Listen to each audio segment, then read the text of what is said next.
Gracias, Padre, por tu bendita presencia. Primera de Pedro 2.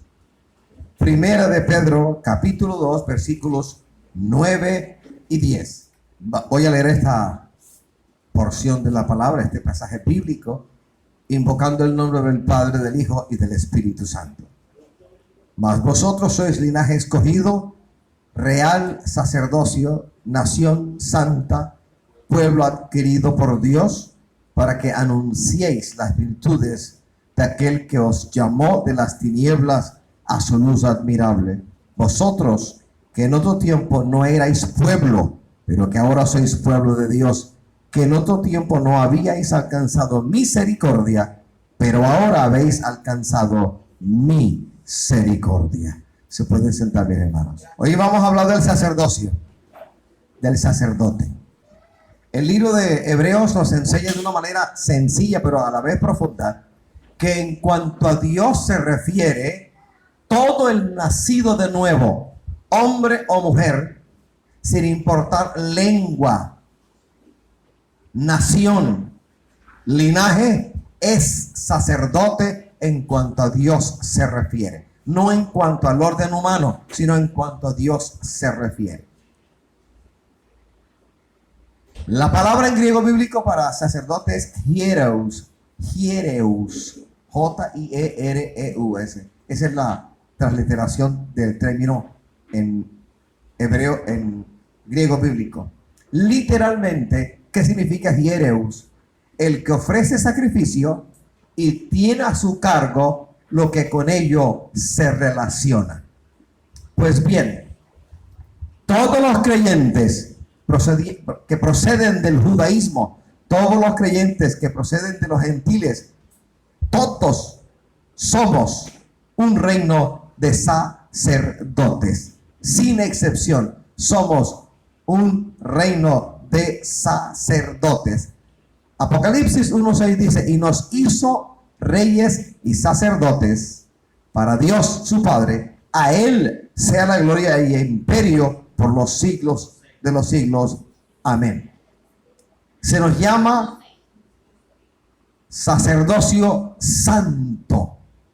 Primera de Pedro 2:5. Vosotros también, como piedras vivas, sed edificados como casa espiritual y sacerdocio santo, para ofrecer sacrificios espirituales aceptables a Dios por medio de Jesucristo. Primera de Pedro 2:9 remata diciéndonos: mas vosotros sois linaje escogido, real sacerdocio, nación santa, pueblo adquirido por Dios, para que anunciéis las virtudes de aquel que os llamó de las tinieblas a su luz admirable. Y podemos citar más citas del Antiguo y del Nuevo Testamento, pero la conclusión es sencilla: tú eres sacerdote y yo también lo soy, porque hemos nacido de nuevo. Y no nos vamos a quedar como muchos han quedado en la declaración de la primera parte de Primera de Pedro 2:9. Somos linaje escogido, somos real sacerdocio, somos nación santa y somos un pueblo querido por Dios. Y se nos olvida la parte B del versículo que dice: para que anunciéis las virtudes de aquel que os llamó de las tinieblas a su luz admirable. Si la iglesia es constituida en una nación santa, en real sacerdocio, en sacerdocio santo, significa que el Señor tiene para la iglesia un mandamiento: que anunciemos su palabra, que anunciemos el evangelio glorioso de Jesucristo, porque para eso, no para otra cosa, hemos sido constituidos en sacerdotes. He oído a muchos que se ufanan, se glorían diciendo: somos hijos de Dios y somos una nación santa, pero al ver la vida de ellos, su vida no habla de Jesucristo. Su vida contradice lo que ellos dicen con su boca. Sus hechos niegan la eficacia de sus palabras. Porque si somos real sacerdocio, sacerdocio santo, nación santa, ¿para qué? ¿Con qué propósito? Anunciar al que murió en la cruz del Calvario y se levantó de entre los muertos para nunca más morir. Ahora bien, escrituralmente hablando, ¿a quién le corresponde la tarea de anunciar a Jesucristo? ¿A los ángeles o al hombre? Y es al hombre. 68:18, Salmo dice: subiendo lo alto llevó cautivo la cautividad y dio dones a los hombres y aún a los rebeldes. El Señor le plació dar al hombre el don de la predicación del Evangelio de Jesucristo. Alabado sea el Señor. Es el Señor. Pero el apóstol Pablo en el capítulo número 4 de Efesios cita lo que acabo de decir y nos dice lo mismo, que el Señor encargó a la iglesia para que anunciase a Jesucristo muerto, sepultado y resucitado y sentado a la diestra del poder de Dios. He ahí la mayordomía de la iglesia. De veras, bíblicamente hablando, el propósito de la iglesia no es enriquecerse, ni acumular riqueza, ni acumular posesiones. No. El propósito 1A, el propósito de propósitos, lo que constituye nuestra mayordomía, nuestro llamamiento es anunciar al mundo que Jesucristo murió en el Calvario, cruel, sangriento, para satisfacer la demanda del Padre en santidad y justicia y ofrecerle al mundo gratuitamente salvación y vida eterna. He ahí lo que constituye el sacerdocio en cuanto a Dios se refiere. No somos sacerdotes para llevar un título nobiliario que se pueda exhibir al mundo o se pueda colocar en la pared de alguna habitación en la casa en la cual vivimos. Somos salvos, somos nación santa, real sacerdocio. ¿De qué me sirve eso si mi vida está en contraste con lo que estoy diciendo? Entonces, de manera efectiva, de manera real, sencilla, tenemos que anunciar a Jesucristo el Salvador. ¿Y cómo lo anunciamos? Predicando, evangelizando, enseñando, exhortando, edificando, consolando, llorando con el que llora, consolando a aquel que está sin consolación. Eso tenemos que hacer porque esa es la comisión. Y la iglesia que no lo hace es traidora del que la llamó para esta labor, para este oficio. La iglesia de Jesucristo, traidora cuando se dedica a asuntos que no corresponden al sacerdocio que reposa sobre nuestros hombros. Real sacerdocio. Esta frase sustantivada resalta en la declaración de Pedro. Somos real sacerdocio. Primer punto. Cuando el hombre fue creado, la escena, el escenario es el capítulo 2 de Génesis. El hombre fue creado por Dios. Fue hecho santo y fue hecho para que señorease todo lo que el Señor ya había hecho. 5 días creó el hábitat del hombre. Al sexto creó al hombre. Al séptimo descansó el Señor.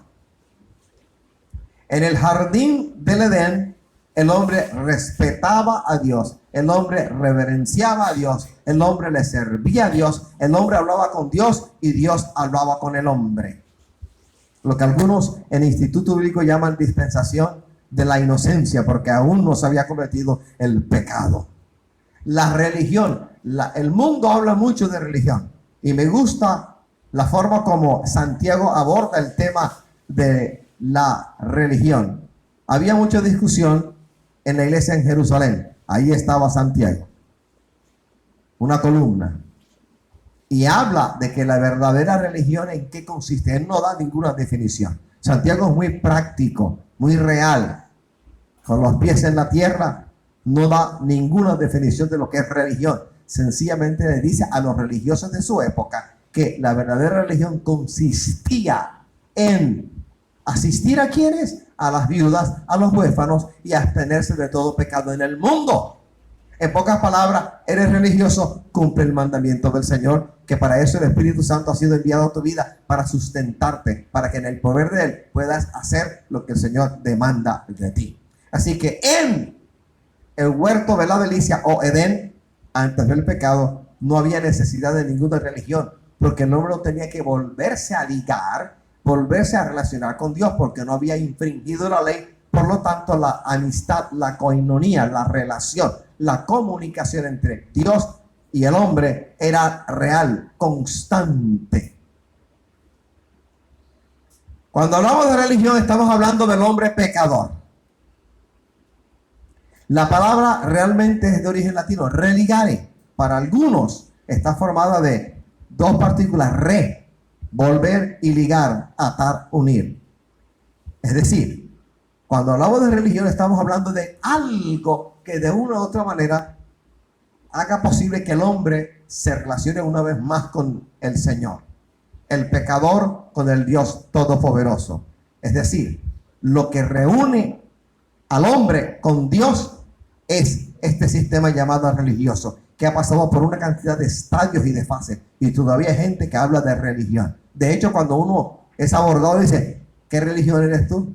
¿De qué religión eres tú? No habla de un estilo de vida, no habla de una transformación, y seguimos hablando del tema de religión. Pues bien, en su inocencia primitiva, el hombre no estaba separado de Dios. Por lo tanto, no necesitaba nada que lo volviera a unir, porque estaba unido con el Señor. En este estado, el Creador conversaba libremente con el hombre, con la criatura hecha del polvo de la tierra, hecha a su imagen, a su semejanza. No tenía temor en su corazón, ni había vergüenza de ninguna índole en Ish ni en Isha, en la pareja que Dios creó. Vamos a Génesis 2:25. Y ambos estaban desnudos, Adán y su mujer, y no se avergonzaban. Reitero, es lo que se denomina dispensación de la inocencia. No había pecado, no había nada de que arrepentirse, ni había nada que hubiese infringido la ley de Dios, ni nada que lo separara del Dios Todopoderoso. Cuando el pecado aparece, funestamente, esta feliz comunión entre el hombre, la criatura y Dios se rompió.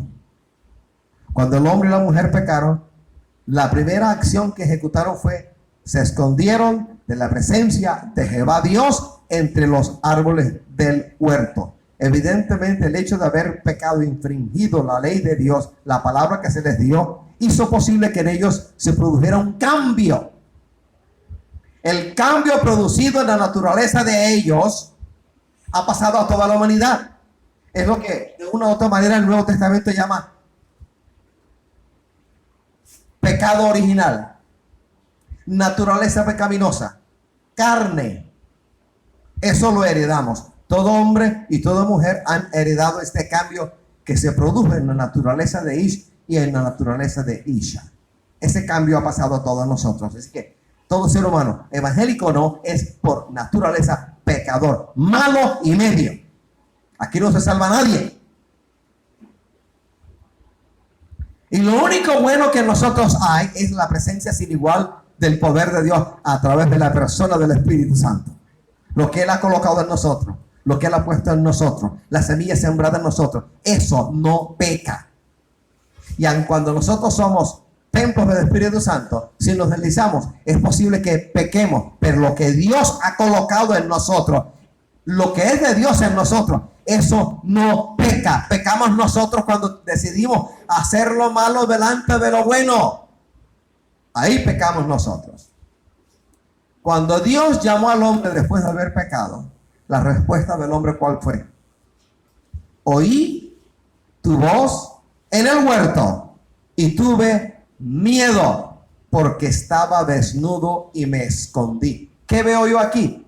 Culpa y vergüenza. Si él andaba impuris naturalibus en el huerto de la delicia, al desnudo, y no había vergüenza, no había noción o conciencia de vergüenza en él y en su mujer, ¿por qué ahora corrieron a cubrirse? Porque se produjo un cambio. Ese cambio está en ti, vía herencia. Ese cambio está en mí, vía herencia. Vía herencia hemos adquirido la naturaleza pecaminosa de Adán y de Eva después del pecado.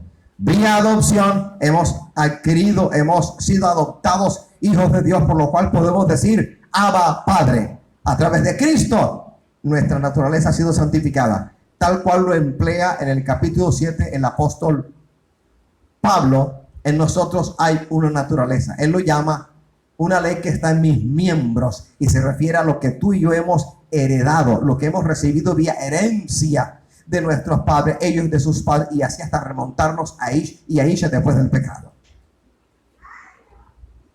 Si alguna vez usted llega a escuchar que hay un lugar en el sur del Atlántico donde no hay pecado, no vaya allá, porque usted lo va a echar a perder. Esto es una exageración. Vergüenza y culpa. Ya que el pecado es ofensa contra la dignidad y la majestad de Dios, las condiciones de una reconciliación, ¿quién las tenía que imponer? Dios, no el hombre, no el hombre, no el hombre, no el pecador, no el ofensor. Así que la revelación de Dios para una reconciliación con el hombre pecador vino de Él, no del hombre. Las condiciones vienen de Él, no del hombre. Dios puso la condición, Dios puso el medio y vino la palabra de Dios para el hombre pecador. No lo dejó solo, pero le impuso ciertas cosas. Las consecuencias del pecado, las leemos en Génesis, fueron visibles e inmediatas para la mujer, para el hombre y para la serpiente. Si yo soy el pecador, ¿cómo voy a imponerle al Señor exigencias o condiciones? Es Él, el Señor, el que a mí me pone condiciones, porque Él es el Señor, Él es el dueño, Él es Adonai, Él es Jehová. Yo soy un simple servidor inútil, siervo inútil. La expresión siervo inútil, utilizaba la palabra, no significa de que pudiendo hacer más, no hacemos más. Significa que haciendo lo que hacemos, la gloria y la honra para el Señor y para nosotros la gloria, porque Él es el que nos da el Espíritu Santo, el que nos capacita, el que nos unge para llevar a cabo la tarea que Él pone delante de nosotros. Amén. Amén. El hombre en Edén, pecador, corriendo, tenía que oír la voz de Dios, quien habría de darle las estipulaciones, las normas, el medio, el instrumento para reconciliarse con el Señor. El ofensor no pone ninguna condición.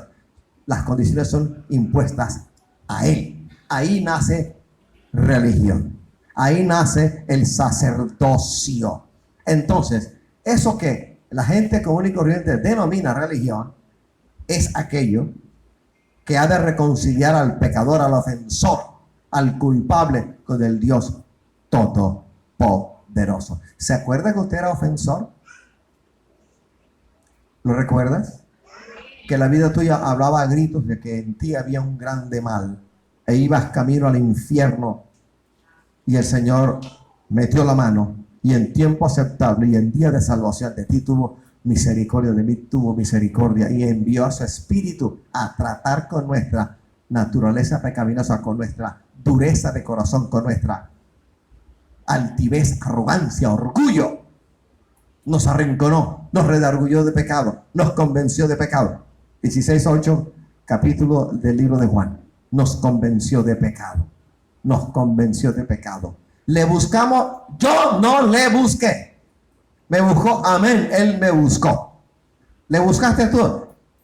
Ni en pensamiento le buscaste, y Él tuvo de ti misericordia. ¿Cómo que hoy no vamos a estar agradecidos con el Señor que nos ha dado la vida? Si en ti no hay gratitud, agradecimiento por semejante milagro, hermano, usted está muerto. Entonces, la escena es el hombre pecador, aparentemente había perdido todo, el Señor tuvo misericordia, se anticipó y no dejó que tocase algo que estaba en el centro del huerto de Melissa. Con querubines a bordo los expulsó. ¡Fuera de aquí! Y a partir de ahí el Señor empieza a revelarse al hombre, dispensación tras dispensación. La luz de Dios en cuanto a la revelación del sacerdocio ha sido como la luz del sol en la mañana.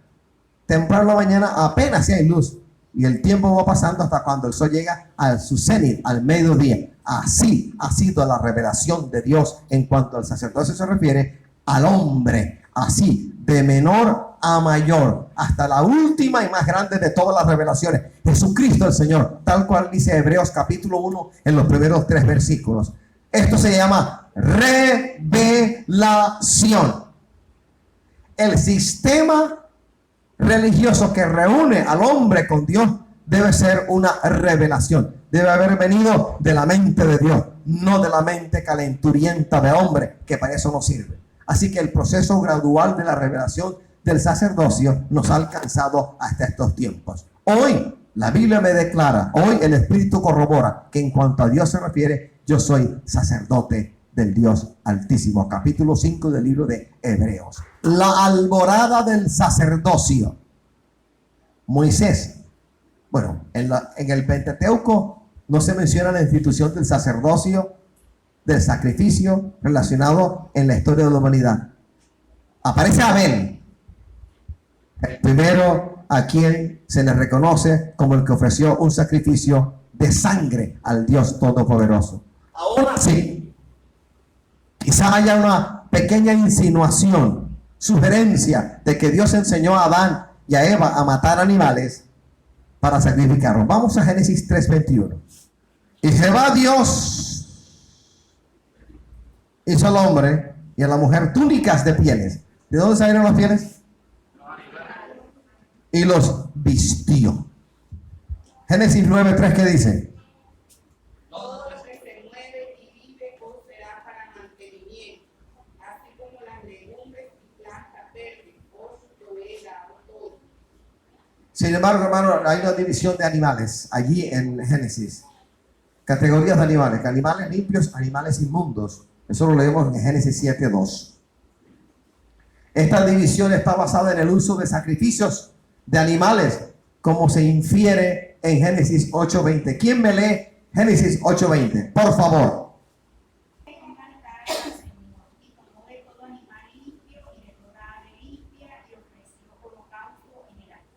Gracias, Señor. En Hebreos 11:4 leemos: por la fe Abel ofreció a Dios más excelente sacrificio que Caín, por lo cual alcanzó testimonio de que era justo, dando Dios testimonio de sus ofrendas, y muerto aún habla por ella. Con respecto a este sacrificio, ¿qué podemos decir? Primero, fue ofrecido por fe. Segundo, fue acepto por Dios. Tercero, a través de él, Abel fue justificado. Y número 4, Dios aceptó esta ofrenda y Abel fue testigo de su aprobación en el favor divino. Aquí podemos concluir entonces que la idea del sacrificio provino de Dios y fue revelada al hombre como un medio de expiación por el pecado y como propiciación de Dios. Expiar es cubrir la culpa, pagar el precio por la ofensa llevada a cabo. Eso es un sacrificio. Vamos al sacerdocio patriarcal. En la dispensación de los patriarcas, cada patriarca era sacerdote en su propia casa. Cada hombre era su propio sacerdote. Al ensancharse los núcleos familiares, entonces, cuando se multiplicaron las familias, quiero decir, el varón mayor se comunicaba con Dios, es decir, era el patriarca. Los patriarcas ministraban en nombre de las tribus o clanes que habían salido de sus lomos. Esta dispensación de la labor sacerdotal podemos concluirla de varias maneras. Primero, características del sacerdocio durante los patriarcas. Primero, había ofrendas de acción de gracias. Se sacrificaban animales de un año sin defectos o perfectos y se daba gracias por ello. Génesis 8:21 para los que están tomando nota. 2. En esta temprana dispensación patriarcal había ofrendas por el pecado, como lo podemos leer en Job 1:5. Y 3. Había ofrendas de votos o de dedicación. ¿Dónde lo leemos? Génesis 28:18, Génesis 35:2. Génesis 28:18 y Génesis 35:2. Tenemos que hacer una nota que nos enseña la palabra. El sacerdocio en la dispensación patriarcal no estuvo limitado a la descendencia de Abraham ni al linaje del Mesías. No. Antes que Leví fuese seleccionada como la tribu que habría de dedicarse al asunto de la administración en el tabernáculo y luego en el templo, cada nación antigua tenía un sistema sacerdotal. Por ejemplo, Melquisedec, rey de Salem, Génesis 14:18. Entre los jebusitas, José se casó con Asenet, que era hija del sacerdote de On, como lo leemos en Génesis 41:45. Moisés contrajo nupcias, se casó con Séfora, hija del sacerdote de Madián, Éxodo 3:1. Entonces, el sacerdocio en la antigüedad patriarcal no se limitó a la descendencia del patriarca Abraham. En la dispensación patriarcal, Dios estableció un fundamento para una revelación futura. Recuerde, vamos al personaje de personajes, un favorito de Pablo, Abraham. Entre Abraham y Cristo hay unos 1500 años de historia divisoria. Es un pequeño gran paréntesis en tiempo y en oficios del hombre y en encargos de Dios para la nación judía. Entre Abraham, el padre de la fe, el amigo de Dios, en quien se manifestó fe y obras por haber creído, y Cristo, el cumplimiento de todo el andamiaje de profecías del Antiguo Testamento, hay un espacio. Allí aparece la historia de Israel. 1500 años, reitero, aproximadamente. Y en toda dispensación, desde los albores de la historia de la humanidad, aparece el sistema de sacrificio. Allá animales. Hoy en día nosotros no matamos ni chivo, ni carnero, nada de eso. Pero nos presentamos ante el Señor con sacrificios espirituales. Alabanza al Dios Todopoderoso. Por eso no está bien que usted se presente ante el Señor directamente pidiendo: Señor, tengo hambre, dame de comer. Porque usted no se ha presentado como se presentaba el sacerdote en la dispensación de la ley, el que ministraba el día de ese ayuno congregacional nacional total completo, el que se presentaba, a quien le correspondía en turnos o en suerte ministrar, oficiar como sacerdote, nunca podía presentarse al lugar santísimo con las manos vacías. Tenía obligatoriamente que presentarse con las manos ensangrentadas, sangre de un animalito sacrificado antes. Usted y yo hoy no matamos ningún animal, pero nos podemos presentar ante el Señor con alabanza, un corazón humillado, contrito ante el Señor, con manos levantadas. Levántate, preséntate al Señor y dale gracias siquiera por el día de hoy, pero nunca te presentes ante el Señor con las manos vacías. Y no hablo de dinero para nada, estoy hablando de tu corazón, estoy hablando de tu sacrificio, estoy hablando de tu reconocimiento por la grandeza, la trascendencia, el poder, la majestad del que te tomó como hija y como hijo. Han cambiado, el sacerdocio ha pasado de dispensación tras dispensación. Cierto es, las leyes del sacerdocio han cambiado de dispensación tras dispensación, pero la esencia del sacerdocio, del sacrificio, es intacta. No ha cambiado, porque es revelación de Dios y Dios no cambia en eso. ¿Y qué de Israel? Antes de la escogencia de Leví para ministrar en el asunto del tabernáculo, en el asunto del templo después, ¿quién hacía sacrificios en favor de Israel? Había hombres reconocidos como sacerdotes en la congregación. Usted lo puede leer en Éxodo 19:22. ¿Quién más ministraba como sacerdote antes de Leví, antes de la escogencia de Leví? Los jóvenes. El que abría matriz era apartado para el sacerdocio en el viejo Israel. Los jóvenes también fueron entrenados para ministrar en asuntos temporales en la nación hebrea. Léalo en Éxodo 24:5.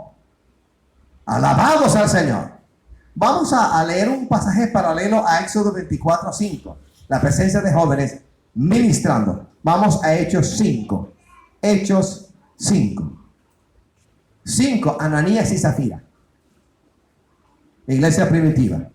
Estos dos murieron. Esta pareja murió por mentirosos. 5:6 dice: y levantándose los jóvenes, lo envolvieron y sacándolo lo sepultaron. Versículo 10. Al instante ella cayó a los pies de él y expiró. Y cuando entraron los jóvenes, la hallaron muerta y la sacaron y la sepultaron junto a su marido. Que no me diga ningún joven de esta iglesia que está muy joven y que por lo tanto no puede predicar y no puede fungir y no puede orar porque es inmaduro, porque es imberbe, porque no sabe hablar. Porque eso yo no te lo creo. No te lo creo. Nada más y nada menos que tienes al Espíritu Santo y con Él es suficiente. En Él eres sabio, en Él eres inteligente, en Él puedes lo que normalmente un hombre no puede, en el poder del Espíritu Santo. Ya que hubo cambio de sacerdocio, había necesidad también de cambiar la ley. Vamos a Hebreos 7:12. Porque cambiado el sacerdocio, necesario es que haya también cambio de ley. Y aquel de quien se dice esto es de otra tribu, de la cual nadie sirvió al altar. Habla de Leví, habla de una tribu. El Señor, según la filiación carnal, humana, ¿de qué tribu vino? De Judá, otra tribu. Del sacrificio de animales en el sacerdocio fue revelación de Dios para el hombre y no ha cambiado la esencia del sacrificio, no ha cambiado la esencia del sacerdocio. Han cambiado las dispensaciones, la humanidad ha pasado de una dispensación a otra hasta esta que estamos viviendo como el cuerpo de Cristo, dispensación de la gracia. Y el factor común desde esa temprana dispensación hasta esta que vivimos como el cuerpo de Cristo, el factor común es uno solo. La idea de sacrificio involucra al sacerdote, el agente del sacrificio. Número 2, involucra el objeto del sacrificio. Allá en los albores de la humanidad eran animales. En estos días no son animales, son el corazón del creyente rendido al Señor y la boca abierta, aunque esté amarga como un limón partido de hace 10 días, cantando, alabando al Señor. Aquel sacerdote antiguo no se presentaba ante el Señor con las manos vacías. Había que sacrificar algo. Hoy nosotros de igual manera nos tenemos que presentar al Señor siempre con acción de gracia, con actitud. Y el sacrificio nuestro, ¿cuál es, Señor? Hágase tu voluntad en mi vida. No lo entiendo, me duele mucho y no lo entiendo, pero hágase en mí tu voluntad. Y presentarse siquiera, decir, gracias, Señor, gracias, Padre. No tengo diezmo, no tengo ofrenda, pero tengo un corazón. Lo único que tengo, Señor, es esta lámpara que está llena de aceite. Te la presento, te la ofrezco. Y canta aun cuando no cantes. ¿Qué vas a cantar? Si no tienes memoria para el canto cristiano evangélico, créeme que en ese momento el Espíritu Santo sí te va a traer a la memoria un cántico. Lo va a hacer. A su nombre. Por ejemplo, en estos días, en mi lugar de trabajo en la mañana, apesadumbrado por muchas cosas que compungen el corazón, el Espíritu Santo me trajo un cántico y cuando lo escuché me retrotrajo a mis primeros días de cristiano evangélico. Divino compañero del camino. Ese fue el cántico que el Espíritu Santo trajo a mi vida y me ministró. Y me vi en ese momento no caminando solo, sino con alguien. El divino compañero del camino es Jesucristo, muerto, sepultado y resucitado. Por este camino que conduce a la vida eterna, ningún caminante, ningún peregrino va solo. Hay alguien que va a nuestro lado, el Cristo resucitado. Divino compañero del camino, tu presencia siento yo al palpitar. Y la invitación que en el canto el peregrino le hace al divino compañero del camino es: Señor, te ofrezco mi corazón para morar. Y eso es lo que el Señor ha hecho para cada necesidad nuestra.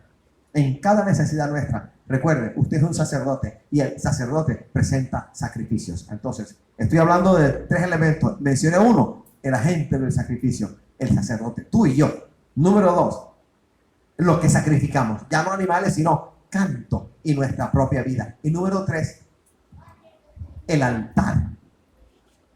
Sacerdote, sacrificio y altar. ¿Cuál es nuestro altar? El corazón. Cuando uno se presenta al Señor, siempre hay algo que le podemos dar: una alabanza, un reconocimiento, una acción de gracias. Gracias por librarme aún de los enemigos que yo no veo, por los peligros por los cuales he pasado y ni cuenta me di. Dale gracias al Señor. Volvamos a Pedro. Linaje escogido. En la dispensación de la ley, o pacto sinaítico, para ser sacerdote obligatoriamente, rigurosamente, el hombre tenía que descender de Aarón. Si era levita, pero no descendía de la familia de Aarón, era levita, no sacerdote. El sacerdocio en la dispensación de la ley o pacto sinaítico era rigurosamente parentético, era según la parentela. Había que estar relacionado genéticamente con Aarón para poder fungir, trabajar, servir como sacerdote. ¿De qué tribu vino Cristo según la filiación humana? De Judá. Aquí hay un quiebre en la palabra del Señor, un quiebre en la revelación de Dios para nuestra vida. En cuanto a Dios se refiere, todos nosotros, vengamos de Galapa, de Suán, de Cartagena, de Barú, del Chocó, de donde quiera que podamos venir, somos sacerdotes con un propósito inmenso. Alabados al Señor. La Biblia nos llama real sacerdocio. El sacerdote es pacificador, es reconciliador, hace las veces de intercesor. Ser pacificadores es una bienaventuranza. Véanlo en Mateo. Es una bienaventuranza. Cuando el Señor nos habla de ser pacificadores, me está trayendo de memoria varias cosas. ¿Qué debo pacificar? Primero, mi conciencia de violencia, de pecado. ¿Qué más debo pacificar? Apagar cualquier fuego espúreo que en mí quiera salir. Y cuando vea conflictos en la iglesia entre hermanos, procuraré ser un excelente árbitro FIFA, impartiendo justicia, porque no le voy a dar la razón a Hermenegildo ni a Buldujuro, sino que a los dos iré y a los dos predicaré y a los dos exhortaré en el nombre del Señor a que se reconcilien en el nombre del Señor. Cuando me hablo de ser pacificador, entonces, de esta bienaventuranza, también me están diciendo, no le debo echar fuego a la leña seca, sino procurar bajar los ánimos caldeados en muchos corazones. Otra labor del real sacerdocio es reconciliadores. Hay que reconciliar. Nosotros con nuestro testimonio, sin palabras y con palabras, tenemos que tratar de reconciliar al hombre con Dios, al creyente con Cristo. Hay que reconciliar. Hay que reconciliar. Y a esta iglesia el Señor la llamó a ser reconciliadora. Por eso el nombre, Iglesia Ministerio Restaurando el Tabernáculo, porque hay un tabernáculo que hay que restaurar.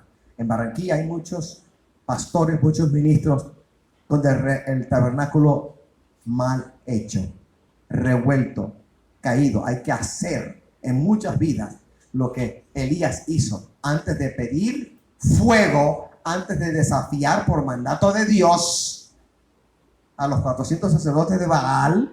Él cogió 12 piedras conmemorativas y reconstruyó, restauró el altar. ¿Qué fuego va a haber en nosotros si el altar está malo?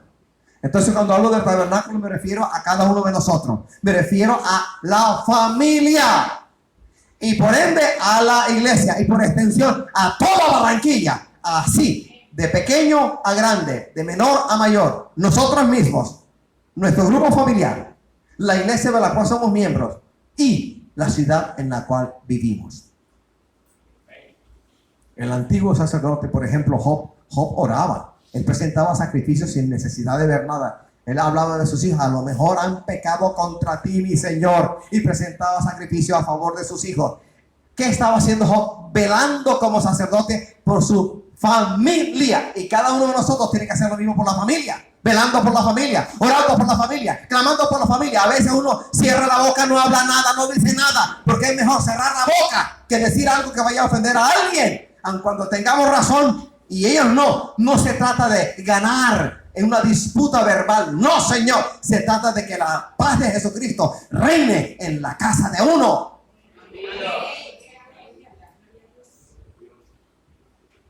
Otra labor del sacerdocio real: interceder. interceder. Enteusis es el término en griego bíblico y significa presentarse uno ante uno de mayor autoridad para pedir por un tercero que está en problemas. Eso es interceder. El capítulo 9 del libro profético de Daniel es un ejemplo en los primeros versículos de cómo se debe interceder. Y de eso hablamos ya uno de estos domingos pasados. Vamos a 1 de Timoteo 2, capítulo 2, versículo 1. Instrucciones sobre la oración. Exhorto ante todo. Mira lo que dice ante todo. Primero que todo, por encima de todo. Prioridad 1A. Exhorto ante todo a que se hagan rogativas, oraciones, peticiones y acciones de gracias por todos los hombres, por los reyes y por todos los que están en eminencia, para que vivamos quieta y reposadamente en toda piedad y honestidad, porque esto es bueno y agradable delante de Dios nuestro Salvador, el cual quiere que todos los hombres sean salvos y vengan al conocimiento de la verdad. Los que son sacerdotes, levanten la mano. Ay de ti, como no hagas labor de sacerdote. Los hijos de Dios, digan amén. Amén. Todo hijo de Dios es sacerdote en cuanto a Dios se refiere. Las hijas de Dios, digan amén. Amén. Toda mujer que ha nacido de nuevo y que es templo del Espíritu Santo, sacerdotisa es en cuanto a Dios se refiere. Y entre otras cosas le toca interceder por el pecador, interceder por el esposo infiel, interceder por la esposa infiel, interceder por los pastores chuecos, interceder por los ministros que piden plata, interceder por lo uno, interceder por lo otro. A ver si alguno de ellos se convierte de su mal camino. Se los llama nación santa. Ser santo es estar apartado para un propósito. Usted es santo, siendo adánico, usted es santo porque eres apartado para un propósito. Y ese propósito es anunciar a Cristo, al Cristo resucitado. Hebreos 12:14 dice: seguid la paz con todos y la santidad, sin la cual nadie verá al Señor. Se nos habla de ser un pueblo adquirido por Dios. ¿Cómo nos adquirió Dios? ¿Cómo fuimos adquiridos por Dios? Si estábamos perdidos en nuestros delitos, pecados, transgresiones. ¿Cómo los adquirió? A través de la sangre preciosa de Jesucristo el Señor. La sangre inmarcesible, sin mancha, sin arruga, que Cristo derramó en la cruz del Calvario, hizo posible que nosotros hayamos llegado a los pies de Cristo. Y esa sangre, al cabo de aproximadamente 2000 años, no ha perdido ni virtud, ni poder, ni vigencia. Sigue tan vigente la sangre de Jesucristo hoy como lo fue en el momento de ser derramada en la cruel cruz en el Gólgota. No pierde virtud porque esa sangre la derramó un ser que no pecó. Y por haber no pecado, el Señor Jesucristo derramó una sangre que sí satisfizo plenamente los requerimientos, las exigencias, las demandas del Padre. El Padre demandaba que alguien muriera. El alma que pecare, esa morirá. Y en la cruz del Calvario, Cristo, pagando el precio, no siendo pecador, sufrió como pecador en medio de dos pecadores más, para que hoy en día disfrutemos de su bendición. Aleluya. Qué traidora es la iglesia cuando la iglesia se aparta de aquel que la tomó por iglesia. Y ellos la han vencido por medio de la sangre del Cordero y de la palabra del testimonio de ellos, y menospreciaron sus vidas hasta la muerte. 12:11 de Apocalipsis. Alabados al Señor. Se nos llama, se nos dice, se nos habla del propósito, del objetivo, para que anunciéis las virtudes, para hablar de Jesucristo, para presentar a Jesucristo al mundo. Te rechacen o no, te tiren piedras o no, te disparen o no, tienes que anunciar a Jesucristo al mundo. La mayoría de aquellos a quienes le vas a hablar de Cristo van a rechazar el mensaje. Pero recuerda, el mensaje no es tuyo. El mensaje es del Señor que te tomó por sacerdote. Si rechazan el mensaje que tú les llevas, han rechazado una oportunidad, quizá la última que el cielo les ha brindado a ellos en sus días en la tierra. Vamos a 1 de Pedro 2. Los primeros 2 versículos. 1 de Pedro 2. Desechando pues toda malicia, todo engaño, hipocresía, envidias y todas las detracciones, desead como niños recién nacidos la leche espiritual no adulterada, para que por ella crezcáis para salvación. Vamos a hacer una pequeña exégesis y con esto termino. Del versículo 2, desead como niños recién nacidos la leche espiritual no adulterada, para que por ella crezcáis para salvación. En griego bíblico, la oración esta, la cláusula, la leche espiritual no adulterada, corresponde a logikon adolon gala. Literalmente, logikon adolon gala se podía traducir como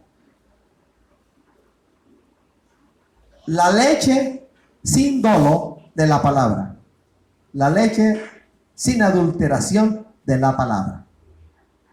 No podemos hacer lo que hacen muchos campesinos en Colombia, en muchas partes de Colombia, en el campo, que van y ordeñan 3 vacas, y las 3 vacas flacas, enjutas, magras, apenas dieron un cántaro. Y para engordar el cántaro, cogen otro cántaro, mitad de leche y mitad de leche, y cogen y echan agua y bautizan la leche. Eso no lo podemos hacer. Eso es adulterar la palabra. Entonces, ante el logos, ante la palabra que es Jesucristo, tenemos unas responsabilidades como sacerdotes. La tenemos. Todo el mundo va a buscar en su palabra. No sea flojo, no sea perezoso, va a buscar también. Primera responsabilidad ante el logos. Hay que leerla. Hay que leer la palabra. Hay gente que no lee la Biblia. Lee el Heraldo, lee un mensaje en WhatsApp, pero no leen la Biblia. Muy virtuales, muy al día. No, ni virtuales ni al día. Atrasados están con Jesucristo el Señor. ¿Qué dice Apocalipsis 1:3? Léalo para que sepa. Bienaventurado el que lee. Bienaventurado el que lee, dice allí. Qué bienaventuranza leer la Biblia. ¿Cómo sin ganas hay que leer la Biblia? ¿Quién te dijo a ti que uno anda por ganas en el Evangelio? Uno no anda por vista ni por ganas. Hoy no tengo ganas de predicar, por lo tanto no me inviten a predicar.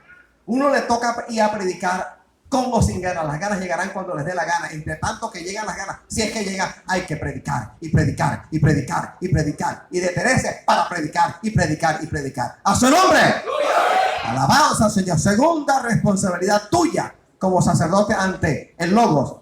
Hay que oírla. Hay que oírla. Romanos 10:17. Así que la fe es por el oír, y el oír por la palabra de Dios. No por el chisme del día, no por el WhatsApp chismoso, no por Instagram, no. Tercera responsabilidad sacerdotal ante el logos, hay que memorizarla tanto como sea posible. Memorice tanta palabra como sea posible. Ay, no tengo nada que hacer, estoy aburrida. Bueno, procura aprenderte 3 versículos del Antiguo Testamento y 3 del Nuevo, a ver cómo te va. ¿De memoria? Salmo 119:9 dice: ¿con qué limpiará el joven su camino? Con guardar tu palabra. En el 11 dice, Salmo 119 versículo 11 dice: en mi corazón he guardado tus dichos para no pecar contra ti. He dicho hasta la saciedad que la expresión típicamente hebrea, en mi corazón he guardado tus dichos, significa he memorizado. Cuarta responsabilidad tuya, hay que meditar en la palabra. Y esta meditación no es meditación en cuerpo astral, meditación control mental silva. No. Meditar en la palabra es pensar lo que hemos leído, preguntar, repreguntar, replantear. ¿Qué significa esto? ¿Qué significa esto, Señor? ¿A dónde me llevas tú con este versículo? Salmo 1, el verso 2. ¿Qué dice la palabra? En el primer salmo, en el verso 2. ¿Qué dice? ¿Qué dice?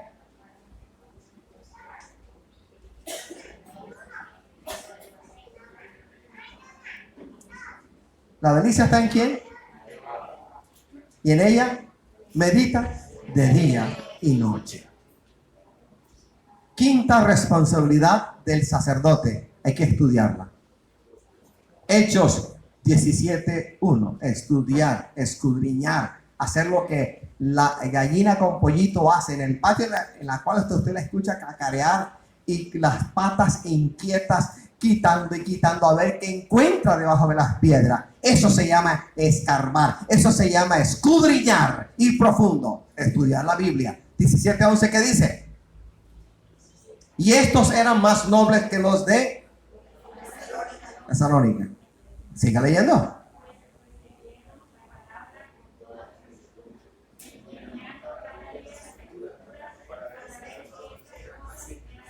O sea, los hermanos de Berea en la antigua provincia de Macedonia no comían cuento, comían del rollo. Ah, el predicador está hablando de la venida del Señor. ¿Dónde está esto? Lo van viendo. Esa actitud de estudio, de escudriñar. Logos. Vamos a Juan, sí, por favor. Juan 5:39. ¿Qué dice Juan 5:39? Escudriñad las escrituras, porque a vosotros os parece que en ellas tenéis la vida eterna, y ellas son las que dan testimonio de mí. Imagínate, si la palabra da testimonio de Cristo y yo no leo la palabra, ¿qué testimonio voy a dar yo de Cristo? Segundo de Timoteo 3:16. Toda, diga conmigo, toda la escritura es inspirada por Dios y útil para enseñar, para redarguir, para corregir, para instruir en justicia, a fin de que el hombre de Dios sea perfecto, enteramente preparado para toda buena obra. Póngase de pie.